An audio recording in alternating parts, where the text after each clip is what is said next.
പറയുകയാണ് തന്റെ പെണ്ണുമോനോട്, ലാ തസഹബന്ന ഖാത്തിയ റഹ്മി, കുടുംബബന്ധം മുറിച്ചവനോട് നീ അടുക്കല്ല മോനെ, അവനുമായിട്ട് ഒരിക്കലും നീ സഹവസിക്കല്ലേ.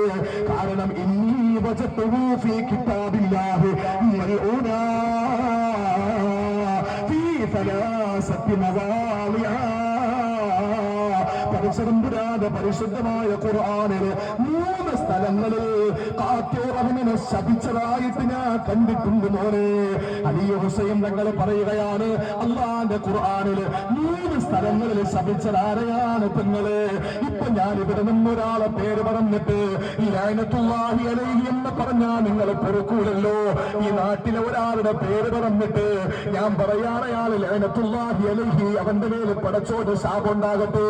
നിങ്ങൾ പൊറുക്കൂലല്ലോ, നിങ്ങൾ സഹിക്കൂലല്ലോ, ആരും സഹിക്കൂല. പക്ഷേ സർവശക്തനായ സൃഷ്ടാവായ പടച്ചതമ്പുരാൻ തന്നെ അല്ലാഹു റബ്ബുൽ ഇസ്സത്ത് തന്നെ അവന്റെ പരിശുദ്ധമായ ഖുർആൻ പുരാതന കാലത്തെ പ്രാകൃതന്റെ പുരോഗമന കാലത്തെ പരിഷ്കൃതന്റെ മനോമുഖരത്തിൽ പരിവർത്തനത്തിന്റെ പടപ്പാട്ട് പാടിയ ആഗോള സംസ്ഥാന സംശുദ്ധ സിദ്ധാന്തം ചോദിയ ലോകം ഭാവിച്ചുകൊണ്ടിരുന്ന വിമോചന സരരെ ഇറാഖത്തിന്റെ അന്തരീക്ഷത്തെ കീറിമുറിച്ചുകൊണ്ട് നാമോസം ജിബ്രീല് ഓതിക്കൊടുത്ത പരിശുദ്ധ ഖുർആൻ, ആ ഖുർആനിനകത്ത് 3 സ്ഥലങ്ങളില് അള്ളാഹു ശപിച്ച വിഭാഗമാണ്.